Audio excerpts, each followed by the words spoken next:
Hello प्यारे बच्चों, welcome to Pinaka academy. आज हम आपको बसंत का क्लास 7 चैप्टर 3 नादान दोस्त समझाएंगे। केशव के घर कार्निस के ऊपर एक चिड़िया ने अंडे दिए थे। केशव और उसकी बहन श्यामा दोनों बड़े ध्यान से चिड़िया को वहाँ आते जाते देखा करते। सवेरे दोनों आंखें मलते कार्निस के सामने पहुंच जाते और चिड़ा और चिड़िया दोनों को वहां बैठा पाते। उनको देखने में दोनों बच्चों को न मालूम क्या मज़ा मिलता। दूध और जलेबी की सुध भी न रहती थी। दोनों के दिल में तरह तरह के सवाल उठते। अंडे कितने बड़े होंगे, किस रंग के होंगे, कितने होंगे, क्या खाते होंगे, उनमें से बच्चे किस तरह निकल आएंगे, बच्चों के पर कैसे निकलेंगे, घोंसला कैसा है। लेकिन इन बातों का जवाब देने वाला कोई नहीं। न अम्मा को घर के काम धंधों से फुर्सत थी, न बाबूजी के पढ़ने लिखने से। दोनों बच्चे आपस ही में सवाल जवाब करके अपने दिल को तसल्ली दे दिया करते थे। श्यामा कहती, क्यों भैया, बच्चे निकलकर फुर से उड़ जाएंगे। केशव विद्वानों जैसे गर्व से कहता, नहीं रो पगली, पहले वे निकलेंगे, बगैर पैरों के बेचारे कैसे उड़ेंगे। वहाँ कार्निस पे 2 चिड़िया आकर बैठती हैं और वो उनको डेली देखते हैं। जाकर बच्चे डेली देखने लगते हैं। ये बच्चे अंडे देंगे तो इसमें क्या निकलेंगे और वो कैसे निकलेंगे, उनका घोंसला कैसा है और ये अंडे कितने बड़े होंगे, कैसे रंग के होंगे। बच्चे के मन में सवाल उठने लगते हैं। और ये कैसे उड़ेंगे, बच्चे सोचने लगते हैं कि ये कैसे निकलेंगे। श्यामा बच्चों को क्या खिलाएगी बेचारी। केशव इस पेचीदा सवाल का जवाब कुछ न दे सकता था। इस तरह 3-4 दिन गुजर गए। दोनों बच्चों की जिज्ञासा दिन पर दिन बढ़ती जाती। अंडों को देखने के लिए वे अधीर हो उठते थे। उन्होंने अनुमान लगाया कि अब जरूर बच्चे निकल आए होंगे। बच्चों के चारे का सवाल अब उनके सामने आ खड़ा हुआ। चिड़िया बेचारी इतना दाना कहाँ पाएगी कि सारे बच्चों को पेट भरे। गरीब बच्चे भूख के मारे चूं चूं करके मर जाएंगे। इस मुसीबत का अंदाज़ा करके दोनों घबरा उठे। दोनों ने फैसला किया कार्निस पर थोड़ा सा दाना रख दिया जाए। श्यामा खुश होकर बोली, तब तो चिड़ियों को चारे के लिए कहीं उड़कर न जाना पड़ेगा ना। केशव, नहीं, तब क्यों जाएंगी। श्यामा, क्यों भैया, बच्चों को धूप न लगती होगी। केशव का ध्यान इस तकलीफ की तरफ न गया था। बोला, जरूर तकलीफ हो रही होगी, बेचारे प्यास के मारे तड़पते होंगे, ऊपर छाया भी तो नहीं है। आखिर यही फैसला हुआ कि घोंसलों के ऊपर कपड़े की छत बना देनी चाहिए। पानी की प्याली और थोड़े से चावल रख देने का प्रस्ताव भी स्वीकृत हो गया। दोनों बच्चे बड़े चाव से काम करने लगे। श्यामा माँ की आँख बचकर मटके से चावल निकाल लाई। केशव ने पत्थर की प्याली का तेल चुपके से जमीन पर गिरा दिया और उसे खूब साफ करके उसमें पानी भरा।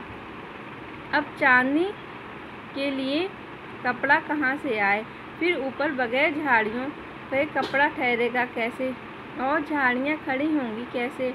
केशव बड़ी देर तक इस उधेड़-बुन में रहा। आखिरकार उसने यह मुश्किल भी हल कर दी। श्यामा से बोला, जाकर कूड़ा फेंकने वाली टोकरी उठा लाओ, अम्मा जी को मत दिखाना। श्यामा, वह तो बीच से फटी हुई है, उसमें से धूप न जाएगी। केशव ने झुंझलाकर कहा, तू टोकरी तो ला, मैं उसका सुराख बंद करने कोई हिकमत निकालूंगा। अब चिड़िए के बच्चे वहाँ बैठे थे, लेकिन बच्चों को यह सोचकर कि बच्चे वहाँ बैठे हैं तो हम अगर चिड़िया के बच्चे वहाँ बैठे रहेंगे तो उनको धूप भी लगेगी और उनको लिए खाना कहाँ से आएगा। तो वो दोनों ये सोचते रहे कि हम उनको खाने का इंतज़ाम कैसे करें जिससे कि वो भूख से ना मर जाएं। तो उन्होंने सोचा कि हम इसका घोंसला कैसे बनाएं। तो उन्होंने सोचा कि एक टोकरी पड़ी है पुरानी, उसमें हम टोकरी से उसका घोंसला बना देते हैं और खाने के लिए घर में थोड़े से चावल हैं, चावल रख देते हैं और पीने के लिए पानी। तो एक उनके यहाँ प्याली पड़ी हुई थी तो उन्होंने उसको खाली करके उनके पानी की इंतज़ाम कर दिया पीने के लिए।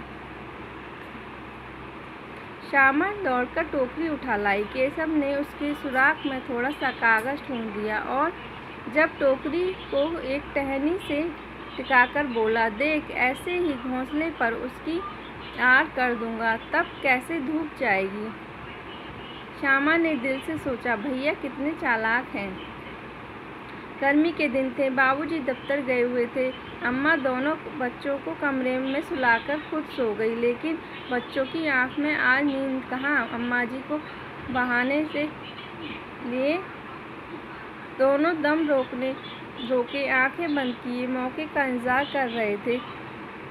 जो ही मालूम हुआ कि अम्मा जी अच्छी तरह से सो गईं, दोनों चुपके से उठे और बहुत धीरे से दरवाजे की सटकनी खोलकर बाहर निकल आए। अंडों की हिफाजत की तैयारी होने लगी। केशव कमरे से एक स्टूल उठा लाया, लेकिन जब उससे काम न चला तो नहाने की चौकी लाकर स्टूल के नीचे रखी और डरते डरते स्टूल पर चढ़ा। श्यामा दोनों हाथों से स्टूल पकड़े हुए थी। स्टूल चारों टांगें बराबर न होने के कारण जिस तरह ज़्यादा दबाव पड़ता था, जरा सा हिल जाता था। उस वक्त केशव को कितनी तकलीफ उठानी पड़ी थी, यह उसी का दिन जानता था। दोनों हाथों से कार्निस पकड़ लेता और श्यामा को दबी आवाज़ से डांटता। एक स्टूल था तो स्टूल पे वो खड़े हो गए और क्योंकि वह ऊपर तो जा नहीं सकते तो स्टूल भी ऐसा था, एक साइड से ऊंचा नीचा से स्टूल होता है तो उस पर चढ़ गया, तो वो ऊंचा नीचा हो रहा था स्टूल। तो उस पर चढ़कर अंडों को वो उस टोकरी जो बनाई थी उसमें रखने के लिए खड़े हो गए। वरना उतरकर बहुत मारूंगा। मगर बेचारी श्यामा का दिल तो ऊपर कार्निस पर था। बार बार उसका ध्यान उधर चला जाता और हाथ ढीले पड़ जाते। केशव ने ज्यों ही कार्निस पर हाथ रखा, दोनों चिड़िया उड़ गईं। केशव ने देखा कार्निस पर थोड़े तिनके बिछे हुए हैं और उन पर 3 अंडे पड़े हैं। जैसे घोंसले उसने पेड़ों पर देखे थे वैसा कोई घोंसला नहीं है। श्यामा ने नीचे से पूछा कि बच्चे हैं भैया? केशव, 3 अंडे हैं, अभी बच्चे नहीं निकले। श्यामा, ज़रा हमें दिखा दो भैया, कितने बड़े हैं? केशव, दिखा दूंगा, पहले ज़रा चिथड़े ले आ, नीचे बिछा दूं, बेचारे अंडे तिनकों पर पड़े हैं। श्यामा दौड़कर अपनी पुरानी धोती फाड़कर एक टुकड़ा लाई। केशव ने झुककर कपड़ा ले लिया, उसकी कई तह करके उसने एक गड्डी बनाई और उसे तिनकों पर बिछाकर तीनों अंडे धीरे से उस पर रख दिए। श्यामा ने फिर कहा, हमको भी दिखा दो भैया। केशव, दिखा दूंगा, पहले ज़रा वह टोकरी तो दे दो, ऊपर छाया कर दूं। श्यामा ने टोकरी नीचे से थमा दी और बोली, अब तुम उतर जाओ, मैं भी तो देखूं। केशव ने टोकरी को एक टहनी से टिकाकर कहा, जा दाना और पानी की प्याली ले आ, मैं उतर आऊं तो तुझे दिखा दूंगा। श्यामा प्याली और चावल भी ले आई।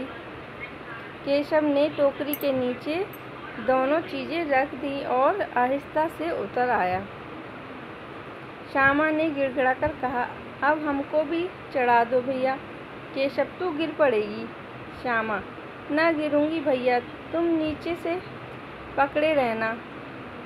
केशव ने, भैया कहीं तू गिरा पड़ी तो अम्मा जी मेरी चटनी ही कर डालेंगी, कहेगी कि तूने ही चढ़ाया था, क्या करेगी देखकर। अब अंडे बड़े आराम से हैं, जब बच्चे निकलेंगे तो उनको पालेंगे। दोनों चिड़िया बार बार कार्निस पर आती थीं और बगैर बैठे ही उड़ जाती थीं। केशव ने सोचा, हम लोगों के डर से नहीं बैठती। स्टूल उठाकर कमरे में रख आया। चौकी जहाँ की थी वहीं रख दी। तो उन्होंने क्या किया कि जो अंडे थे उनको टोकरी में रख दिया और अपनी बहन से कहा कि अब ये तो घास पे रखे हुए हैं, ऐसा कर तुम उसको एक धोती लेके आओ। चिथड़े जो होते हैं उसकी कहा कि जो कपड़े होते हैं वो लेकर आओ। तो वो अपनी कोई कपड़ा मतलब वहाँ कपड़ा पड़ा होगा तो उसको फाड़ कर ले आई और उसके नीचे वो बिछा दी। तो उसकी बहन कहती है, अब आपने तो देख लिया, मुझे भी दिखा दो, मैं भी देखूँगी कि अंडे कैसे हैं। तो वो कहता है कि नहीं, रहने दे, और अगर ऊपर चढ़ेगी तो गिर जाएगी और चोट लगेगी तो फिर कहेगी कि भैया ने गिराया है, इसीलिए अभी रहने दे, जब बच्चे निकलेंगे इसमें से तब मैं दिखा दूँगा। और वह उससे कहने लगा कि जहाँ ये स्टूल है, जहाँ ये रखे थे वहीं पर रखा, क्योंकि चिड़िया अब जो चिड़िया बैठी थी, जो उनके अंडे थे, तो वो आती नहीं थी, देखकर उनको उड़ जाती थी डर से। श्यामा ने आंखों में आंसू भरकर कहा, तुमने मुझे नहीं दिखाया, मैं अम्मा जी से कह दूँगी। केशव, अम्मा जी से कहेगी तो बहुत मारूंगा, कह देता हूँ। श्यामा, तो तुमने मुझे दिखाया क्यों नहीं? केशव, और गिर पड़ती तो 4 सर न हो जाते? श्यामा, हो जाते तो हो जाते, देख लेना, मैं कह दूँगी। इतने में कोठरी का दरवाज़ा खुला और माँ ने धूप से आँखों को बचाते हुए कहा, तुम दोनों बाहर कब निकल आए? मैंने कहा ना था कि दोपहर को न निकलना। किसने किवाड़ खोला? किवाड़ केशव ने खोला था, लेकिन श्यामा ने माँ से यह बात नहीं कही। उसे डर लगा कि भैया पिट जाएंगे। केशव दिल में काँप रहा था कि कहीं श्यामा कह न दे अंडे ने दिखाए थे। इससे अब उसको श्यामा पर विश्वास न था। श्यामा सिर्फ मोहब्बत के मारे चुप थी या इस कसूर में हिस्सेदार होने की वजह से, इसका फैसला नहीं किया जा सकता। शायद दोनों ही बातें थीं। माँ ने दोनों को डपटकर फिर कमरे में बंद कर दिया और आप धीरे धीरे उन्हें पंखा झलने लगी। अभी सिर्फ 2 बजे थे, बाहर तेज लू चल रही थी। अब दोनों बच्चों को नींद आ गई।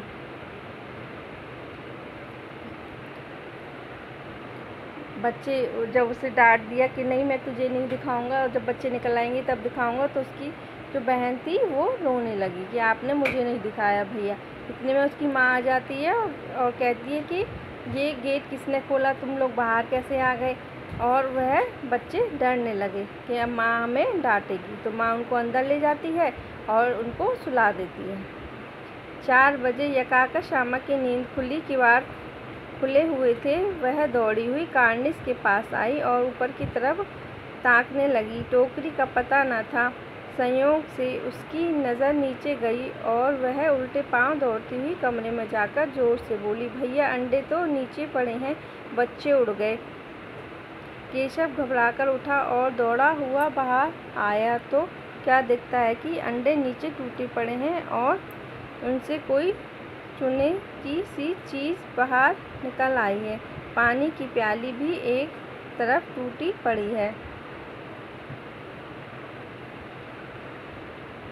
उसके चेहरे का रंग उड़ गया। सहमी हुई आंखों से ज़मीन की तरफ देखने लगा। श्यामा ने पूछा, बच्चे कहाँ उड़ गए भैया? केशव ने करुण स्वर में कहा, अंडे तो फूट गए। श्यामा, और बच्चे कहाँ गए? केशव, तेरे सर में देखती नहीं है, अंडों में से उजला उजला पानी निकल आया है। वही तो 2-4 दिन में बच्चे बन जाते। माँ ने सोटी हाथ में लिए हुए पूछा, तुम दोनों वहाँ धूप में क्या कर रहे हो? श्यामा ने कहा, अम्मा जी, चिड़िया के अंडे टूटे पड़े हैं। माँ ने आकर टूटे हुए अंडों को देखा और गुस्से से बोली, तुम लोगों ने अंडों को छुआ होगा। वह सो जाते हैं और फिर बीच में से उठकर उसकी बहन चली जाती है और वहाँ देखती है कि अंडे नीचे पड़े हुए हैं और टूट गए हैं। तो वो जल्दी से अपने भैया को उठाती है कि भैया भैया उठो, वहाँ तो अंडे नीचे पड़े हैं और प्याली भी नीचे पड़ी हुई है और अंडे टूट गए हैं। तो उसकी माँ देखती है और कहती है कि तुम दोनों बाहर क्या करने गए थे और तुमने अंडों को छुआ। तो अब तो श्यामा को भैया पर ज़रा भी तरस न आया। उसी ने शायद अंडों को इस तरह रख दिया कि वह नीचे गिर पड़ी। इसकी उसे सज़ा मिलनी चाहिए। बोली, इन्होंने अंडों को छेड़ा था अम्मा जी। माँ ने केशव से पूछा। क्यों रे? केशव भीगी बिल्ली बना खड़ा रहा। मैं तो वहाँ पहुँचा कैसे? माँ उससे पूछती है कि तुमने छेड़ा था अंडों को, और वह बता देती है उसकी बहन कि हाँ, भैया ने अंडों को छेड़ा था और एक जगह से उठा के दूसरी जगह उसको रखा था। श्यामा, चौकी पर स्टूल रखकर चढ़े अम्मा जी। केशव, तू स्टूल थामे नहीं खड़ी थी? श्यामा, तुम्ही ने तो कहा था। माँ, तू इतना बड़ा हुआ, तुझे अभी इतना भी नहीं मालूम कि छूने से चिड़िया के अंडे गंदे हो जाते हैं। चिड़िया फिर उन्हें नहीं सेती। श्यामा ने डरते डरते पूछा, तो क्या चिड़िया ने अंडे गिरा दिए हैं अम्मा जी? माँ, और क्या करती? केशव के सिर इसका पाप पड़ेगा। हाय हाय, 3 जानें ले ली दुष्ट ने। केशव रोनी सूरत बनाकर बोला, मैंने तो सिर्फ अंडों को गद्दी पर रख दिया था अम्मा जी। माँ को हंसी आ गई, मगर केशव को कई दिनों तक अपनी गलती पर अफसोस होता रहा। अंडों की हिफाजत करने के जोंग में उसने उनका सत्यानाश कर डाला। इसे याद कर वह कभी कभी रो पड़ा था। दोनों चिड़िया वहाँ फिर ना दिखाई दी। जब उसकी माँ पूछती है कि ये अंडे किसने छुए, तो उसकी बहन बता देती है कि हाँ, भैया ने अंडे छुए थे और दूसरी जगह उठाकर रख दिए थे। तो माँ उससे गुस्सा होती है कि तुमने अंडे क्यों छुए, उठाकर क्यों रख दिए। तो वह बताती है कि तुम्हें अंडों को नहीं छूना चाहिए था। अगर इसको छू देते हैं तो ये अंडे ख़राब हो जाते हैं और फिर वो बच्चे नहीं निकलते उसमें से, तो वो फिर ख़राब होकर वह बच्चे नहीं बनते। तो वो उसको श्यामा और केशव बहुत दुखी होते हैं। तो श्यामा तो सब बता देती है, लेकिन श्यामा छोटी होती तो उसको नहीं इतना दुख होता है। केशव को बहुत दुख होता है कि केशव बड़ा होता है, समझदार होता है, तो उसे लगता है कि मेरे हाथ से अंडे गिर गए और मैं इनको नहीं संभाल पाया और अब ये अंडे से बच्चे नहीं निकलेंगे और ये ख़राब हो गए हैं। तो केशव को कभी कभी जब ये सोचता था तो रोना आ जाता था और वह 2-3 दिन बहुत परेशान रहा था। तो इस कहानी से हमें क्या मिलती है? इस कहानी से हमें शिक्षा मिलती है कि अगर हमें भूल से, गलती से कोई हमें नादानी हो जाती है या कोई काम हो जाता है तो हमें उसे क्षमा कर देते हैं, मतलब भगवान भी माफ़ कर देते हैं। उनसे तो गलती से हो जाते हैं, उनसे गलती से हो जाता है ना, नादान होते हैं, उन्हें पता नहीं होती है, तो उनसे गलती से ये अंडे उठाकर रख देते हैं, तो उन्हें गलती से, तो अब वो परेशान हो जाते हैं। लेकिन यही है कि अगर गलती से कोई काम हो जाए तो परेशान नहीं होना चाहिए और उसे सोचना भी नहीं चाहिए ज़्यादा। ठीक है, अगर ये वीडियो आपकी ये चैप्टर आपका कंप्लीट हो गया है। अगर आपको ये पसंद आया तो आप प्लीज़ लाइक और शेयर करिए और इसके क्वेश्चन आंसर मैं नेक्स्ट वीडियो में डालूँगी। Thank you.